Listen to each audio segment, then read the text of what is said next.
Just to start off, just to pick up just a little bit, Marshall just did my introduction and he said my regular name was Jeff Kitzes. I guess that's my given name at birth. But it's interesting, this whole thing about name. In the Zen tradition, we have people who have become monastics. And when you become a monk or a nun, you're given a new name. And then that person gets a new name, and after a while you get accustomed to the new name, and sometimes you forget the old name. But the name, this is so important, actually. The name creates a whole story. And we end up believing the name and forgetting the thing itself. And in Zen, we're trying to turn that relationship back around where we can use the name. The name is convenient for our daily expression. But in a sense, we're looking for some freedom from the name so we can be with the thing itself. Think about your life. All these ideas, what names bring up. We say something, if I say ball, that conjures up an image for you. If I say government, that conjures a whole story in your mind. If I say Republican, a story arises. If I say Democrat, a story arises. The name becomes a stand-in or an opening for a whole series of ideas and stories and beliefs that we hold. And in Zen, we're trying to break through that, to return back to the simplicity of the thing itself. So that gives you a little context for this talk. At the beginning of meditation instruction, Marshall said, Zen means understanding yourself. What am I? That's a starting point. But it implies that we don't understand ourselves. And the Buddha talked about suffering and illusion and the fact that we walk around in our lives in a waking dream. Actually, he said, we walk around in our life as if we're asleep. All this is going on, and we have narrow tunnel vision. We don't see it, because we're stuck in our ideas, beliefs, conditions, and cultural blinders, really. So, I was thinking about giving this talk, and I'm aware that in about a week, actually it's probably 9 days, we start a 3-day meditation retreat here at the Zen Center. And we have monthly retreats, either 1 day or 3 day, pretty much every month, except 1 month a year we do an 8-day retreat, and 1 month a year we do a 2-day work retreat. But otherwise, every month we return back to this room, and very often it's the same people, month after month after month. There's a core of maybe 10 or 15 people who pretty much show up month after month after month after month for these meditation retreats. And some of the larger meditation centers in the West, be they Zen Buddhist or Vipassana style, or even some Tibetan places, they have names for their retreats and themes for their retreats. So maybe 1 month it's open awareness, 1 month it's work, 1 month it's concentration, 1 month it's attachment. But there's this idea that they focus on. And generally speaking, the Dharma talks are focused towards that theme.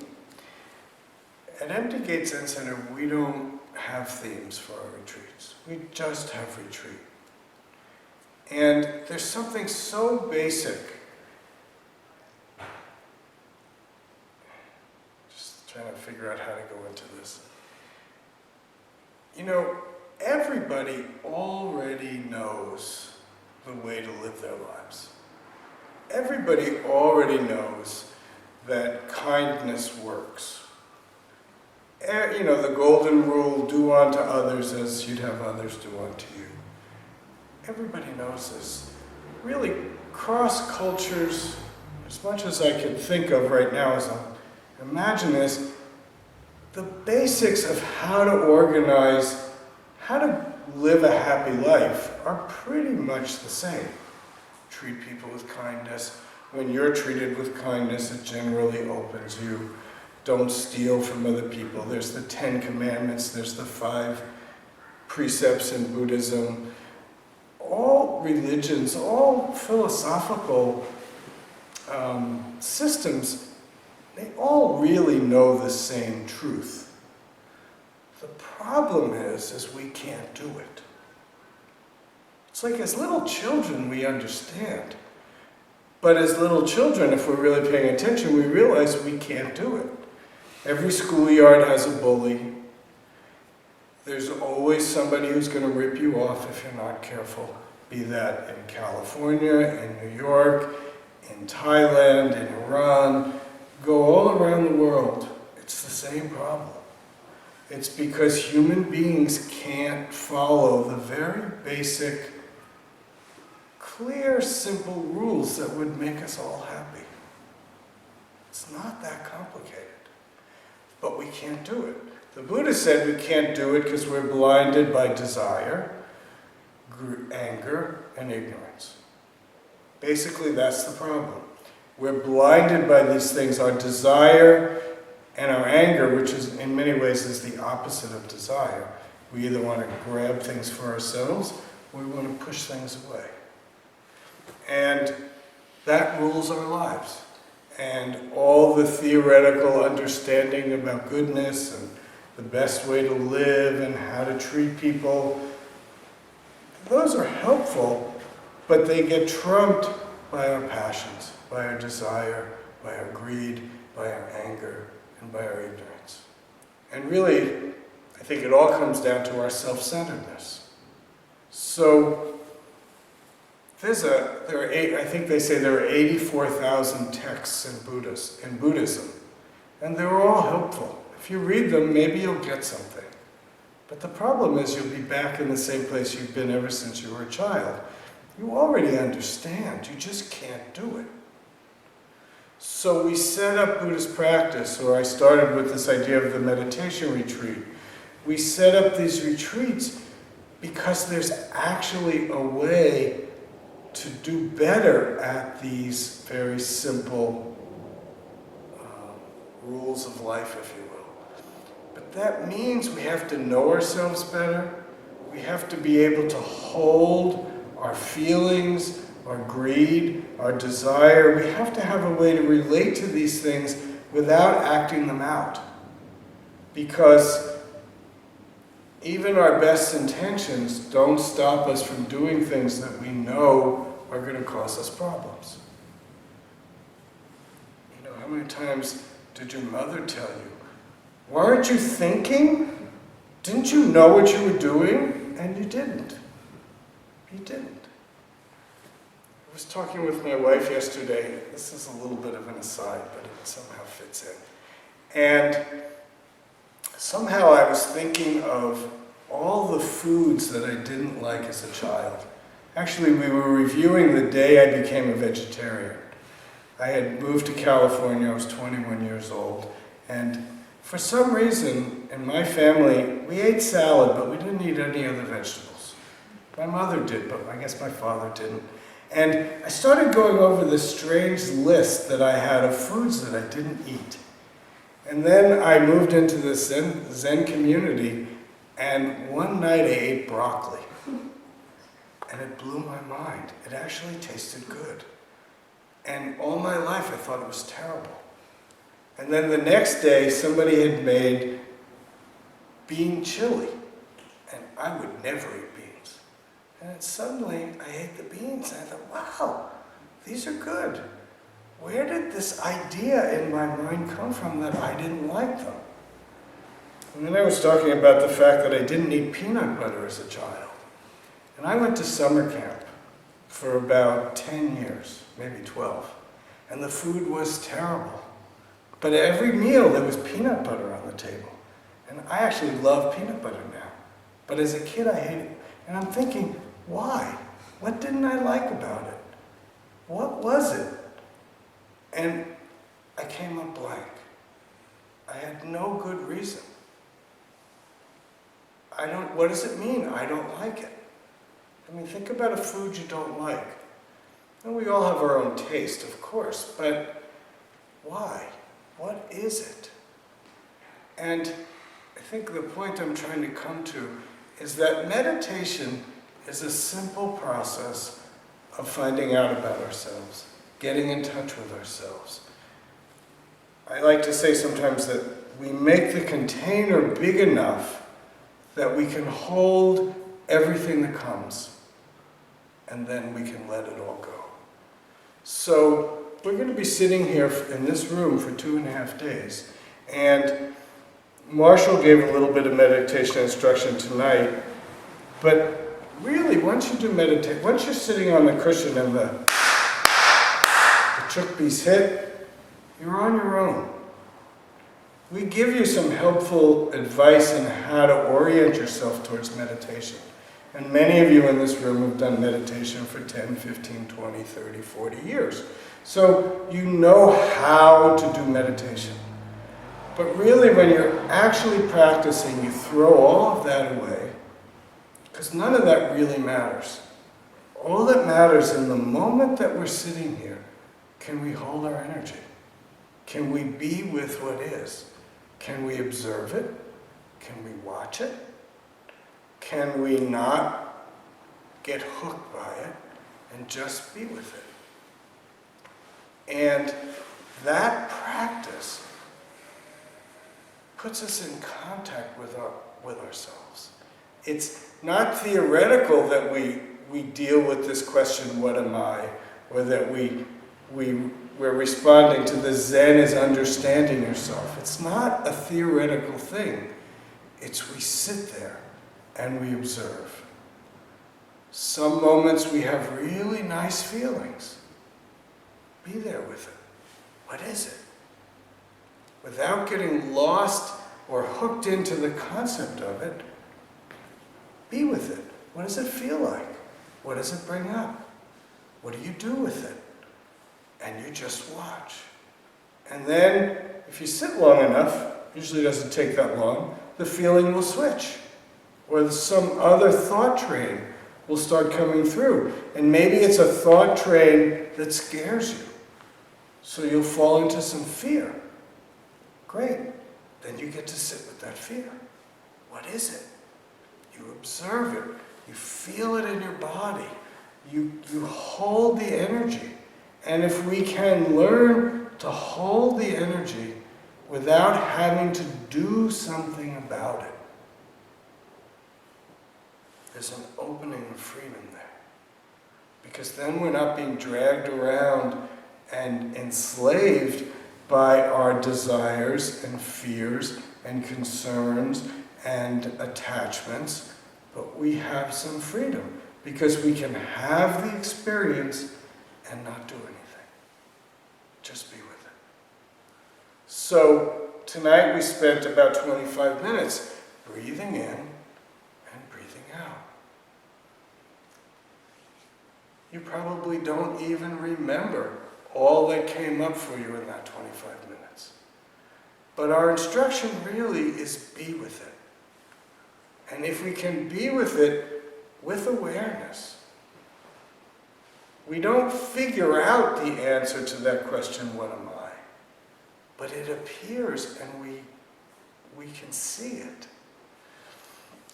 The image I like is that it's like getting wet when we walk in the fog. no one drop is big enough to really get us wet. But after walking for an hour, we're already damp. So we just sit with it and we get it.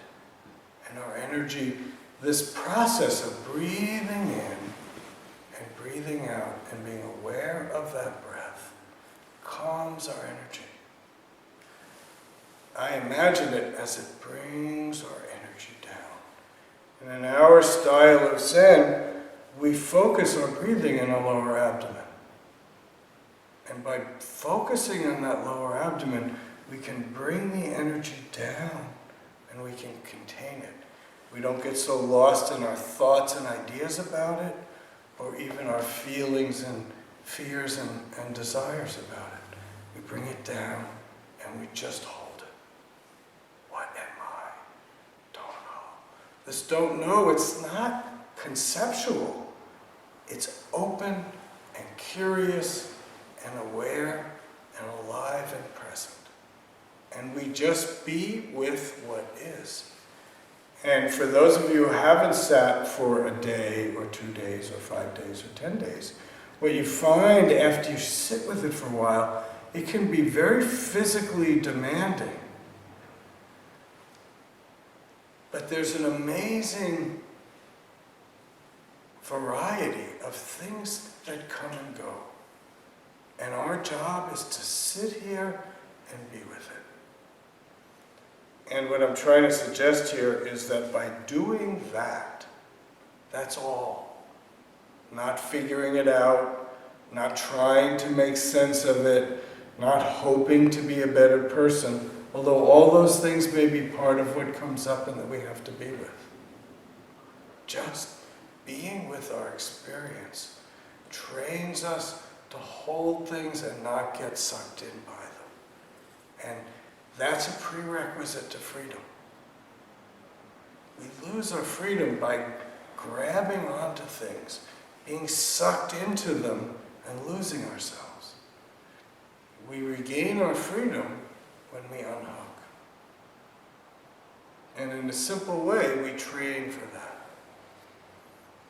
That's what we do in this room, whether it's chanting or bowing or the long hours that we're sitting. We're training ourselves to hold things and let them be without trying to make them into something else.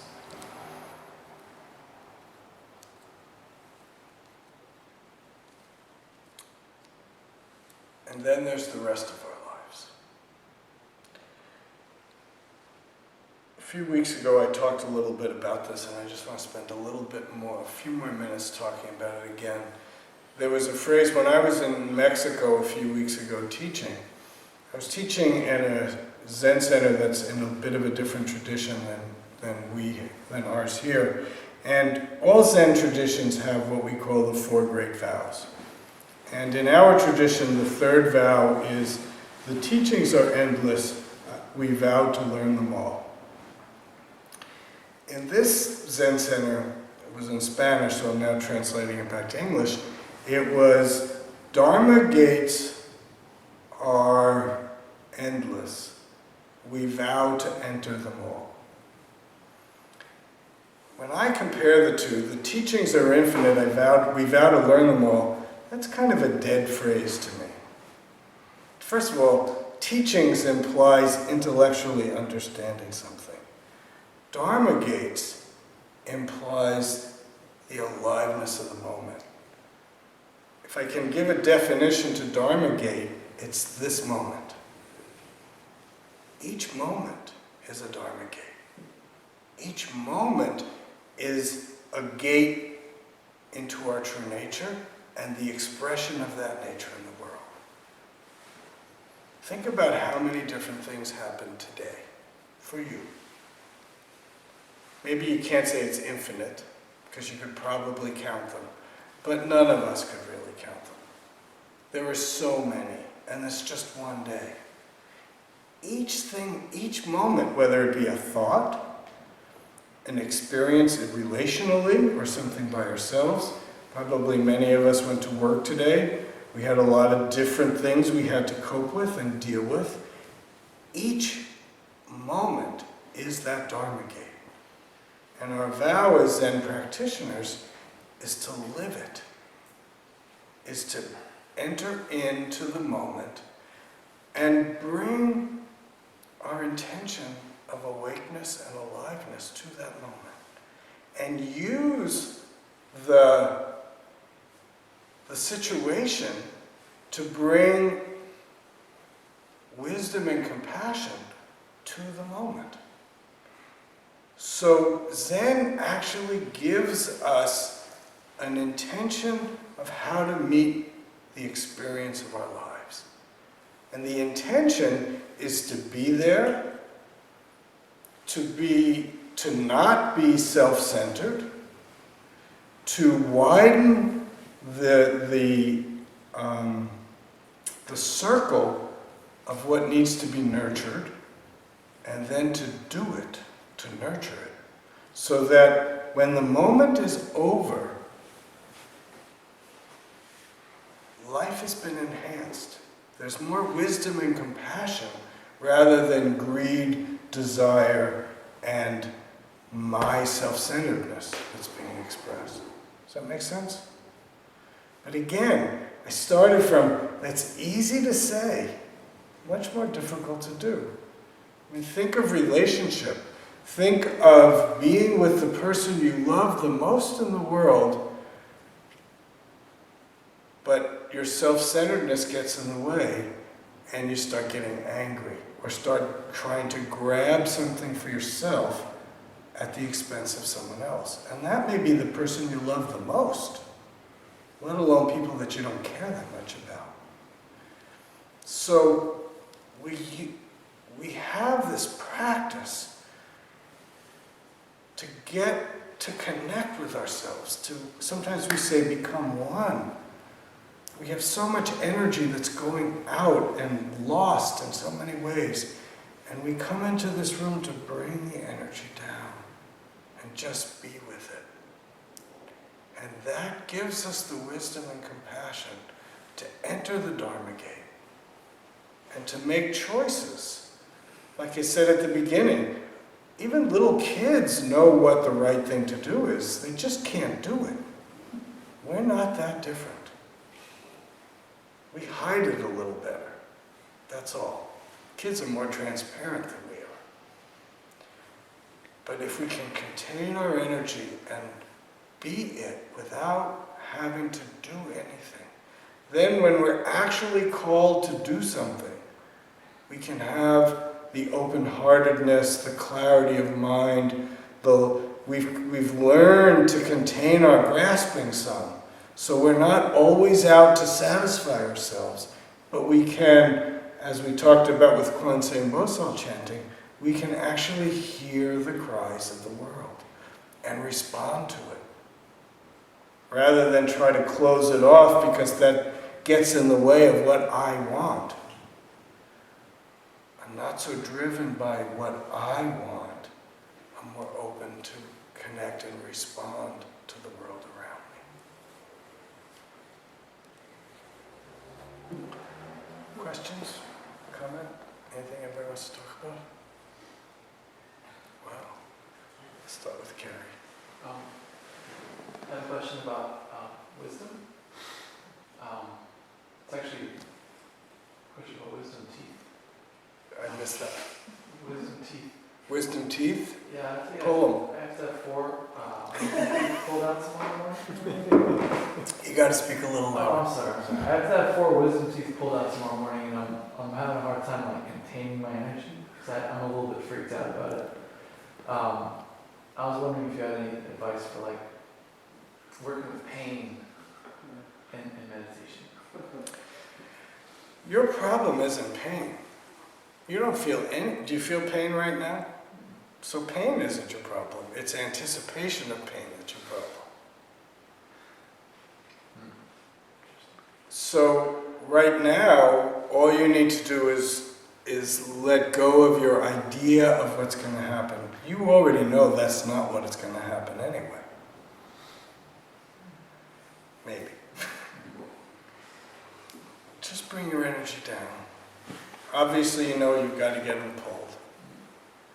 You might talk to a few people and find out that there's a lot of people in this room who've already had them pulled, and we're all here to talk about it. And just bring your energy down and let go of your ideas. And make sure you get enough, Right. what am I trying to say? No, it's not Novocaine, they put you right out. No, Be careful, I think they give you sodium pentothal. Yeah. You'll start talking. Part of the deal is my insurance doesn't cover that. And Yeah, so it's going to be, I think, meditation. no, you're going to get Novocaine at least. Oh, Novocaine, yeah. But Yeah. it's, So make sure you get enough. And just, so you're going to be awake. Mhm. So go breathe down into your belly. I'd say put your awareness in your feet. It's about as far away as you can get from your teeth. And just stay there. Okay? Yeah, please. So I've never meditated before what we did tonight, and I was curious about why the instruction was to keep our eyes open. Because that's Zen meditation instruction. My sense of things, quite honestly, is that some places you're told to open your eyes, some places you're told to close your eyes. It must be that it doesn't matter. But Zen meditation, the instructions are generally to keep your eyes open because most of your life, your eyes are open. And if you can only meditate when your eyes are closed, then you lose all the opportunity the rest of the time. So by keeping your eyes open, you learn not to get lost in what you see and stay with your practice. But honestly, I don't think it matters that much. But it is important to be able to take the meditative experience off the cushion and into your life. So learning to do that with your eyes open is actually helpful in that way. And most all Buddhist practices that I can think of, they have walking meditation. And if you have your eyes closed, you're going to have a problem.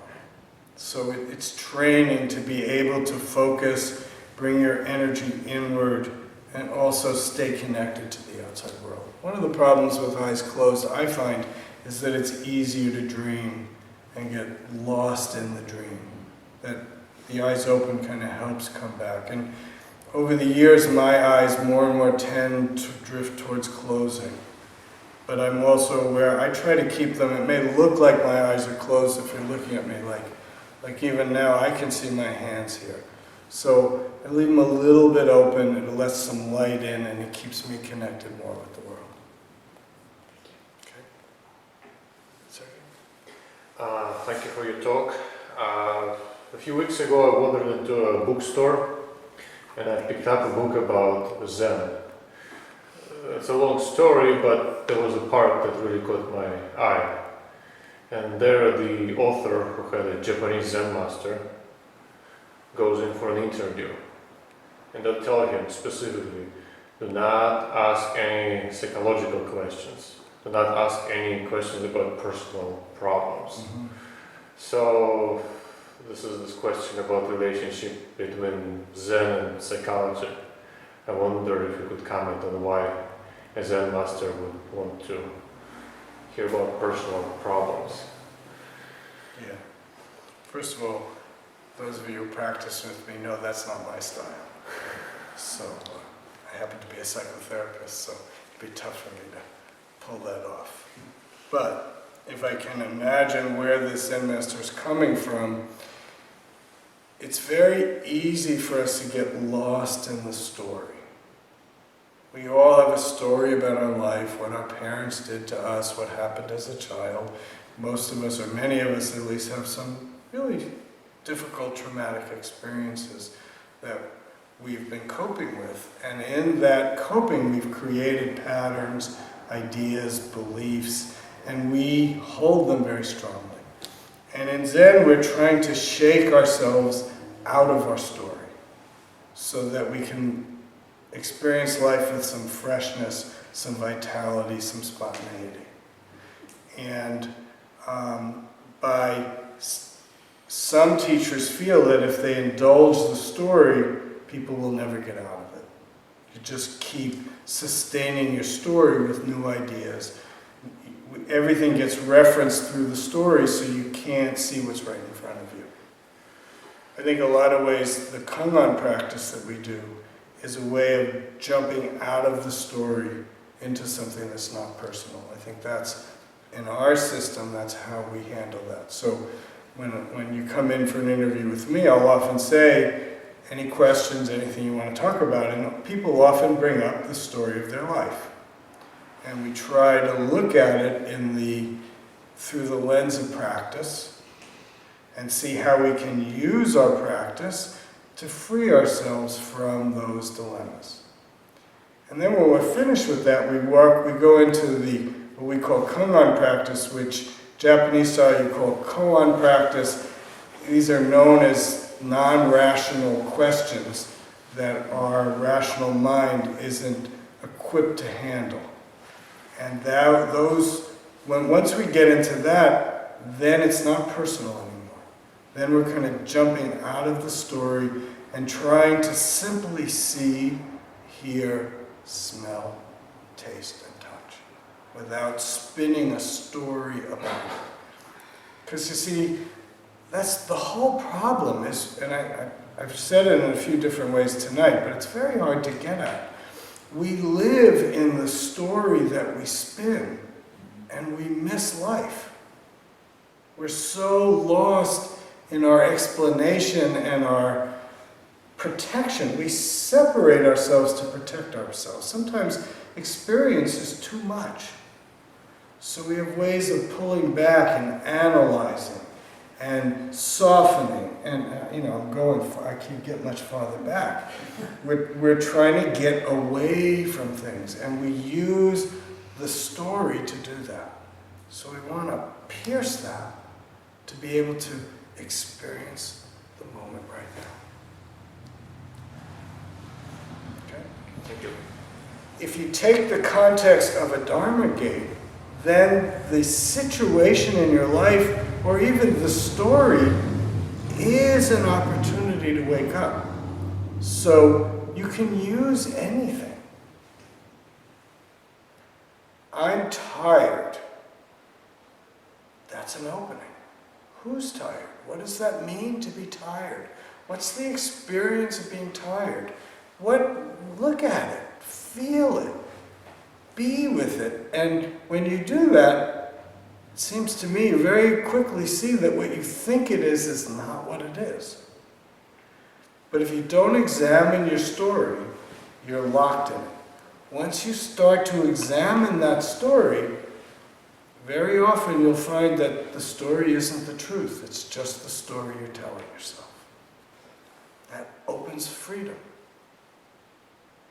I'll often say to people, challenge your assumptions. Our experience is telling us day in and day out where we're holding, what fantasy we're living in. If we pay attention, we're getting that feedback all the time. We choose not to pay attention because we don't want the feedback. We don't want to be challenged. Anything. You can use anything to wake up. Okay? You have something?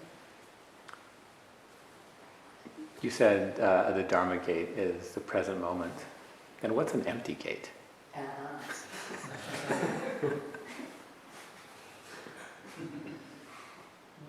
Okay. Thank you very much. Cool. Yeah, as usual, confused. The situation that I get into, we talk about this a lot, and I think it's a theme about that we're not making meaning. Meaning is there, but we make actions. And this evening we talked a lot about action, having choices and making actions. So where's that line between making meaning out of all of this and taking an action? You know what? Say that again. Just repeat it. Yeah, I'll just repeat it. Okay. Just the last That's sentence. a part of what is the difference between The just difference. making meaning and taking an action then? because we are making choices, and that's taking whatever we have and coming up with something. Yeah. If I can turn your language just a little bit, maybe where you're saying making meaning, I would say gleaning or perceiving wisdom. It's like, it's less, meaning sounds like I'm going to take these variables, I'm going to try to see how they fit together, and that'll help me know what to do. And that's actually not a bad strategy. The problem is if you do that in this moment, and you come up with your strategy and you do it, and then you like the result, you're going to apply the same strategy to the next moment. And that may not be appropriate for that moment.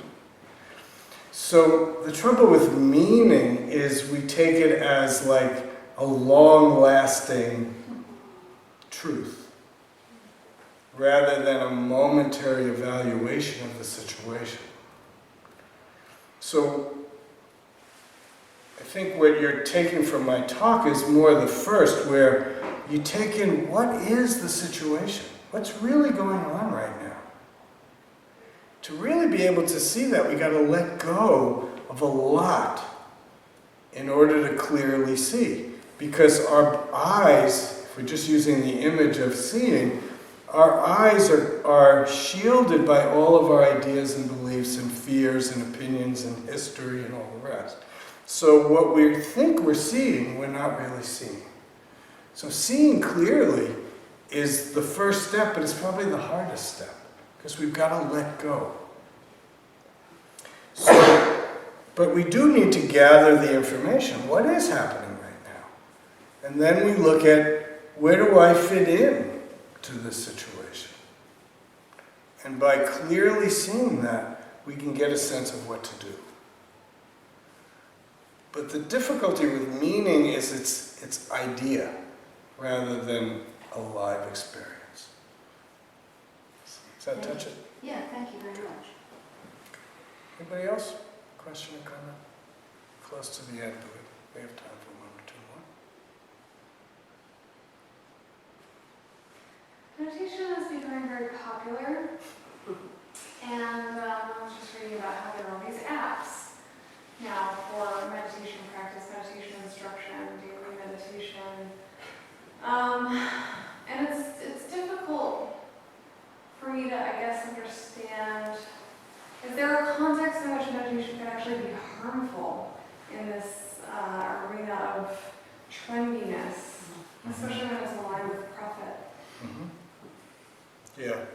Yeah, this is a big issue these days, because on one hand, it's an amazingly wonderful thing that meditation and mindfulness has entered the culture in such a way that it's so available. But, there's always a but. The problem is that real Buddhist Zen meditation practice is not about getting something or being a particular thing. For many people, I think people who are especially coming into meditation in the way you're talking about it, they don't realize how radical it is. I mean, I'm talking about dropping your ideas, your beliefs, your fears, your concerns. There's a raw nakedness to it. And a lot of people don't realize that that's what they're getting into. A lot of the current talk about meditation often talks about, well, you'll get to do that thing better. You know, maybe your business will, a client of mine has talked to me about coming into his firm and giving a talk on mindfulness. And in the company, they're hoping, well, if people do this, you'll get more work done. And there is a value to meditation in that way. It is true. But as one nun, I've been told, said, a thief needs to be very mindful. So you can use meditation to become a better thief. A lot of you who've been here before have heard me talk about an old Bulgarian guy who was taught during World War II meditation by the Japanese to be a better special forces person. There's a reason for that. Maybe there was even some value for that. But you can use it for a lot of different things. But the practice that we talk about here is really, in some sense, more radical than that. Because we're looking to deconstruct the personality and the idea of who we are to become something else. And your company may not like what you become. But you might, in a commercial sense of meditation, you're pushed in a certain way, and that's okay, you can use that. In the old days, I remember when I first started meditating in the 70s, there was a book called Zen and Golf. You can use it. All sports psychologists use some kind of meditative practice as a way to help people calm down. So when you go to hit that ball, you do it in such a way where you're not lost in your thinking, and that's all true, and it's all good. But it's not Zen practice. Does that answer your question? It's not. Our culture will co-opt anything. Everything becomes objectified and something that we can use, and maybe even something we can make money off of. And okay, making money, there's a value to making money too. It's not like that's a bad thing, but things can get quite confused by that. So it's tricky. But overall, I would say, right now at least, I'm on the side of it's worth the risk. Because there's a possibility that when people are learning meditation and they're learning mindfulness, they're starting to see themselves. And they're starting, as I was talking about earlier, to be able to hold their energy in a way that can make them more compassionate and more wise in their behavior and their action. But time will tell. Sometimes I joke, you read these scientific studies that say meditate, if you do an 8-week program of meditation, you become this, you become this, it's all so wonderful. And then I say, maybe those researchers just need to hang around Dharma centers a little bit. And they'll see that it's not exactly, it doesn't work so linearly the way they say.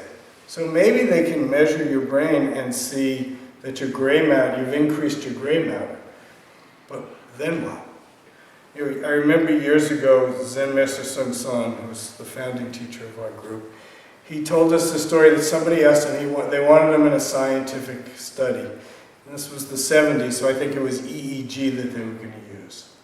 So he said, so if they have me hooked up to this machine and they see that I'm angry,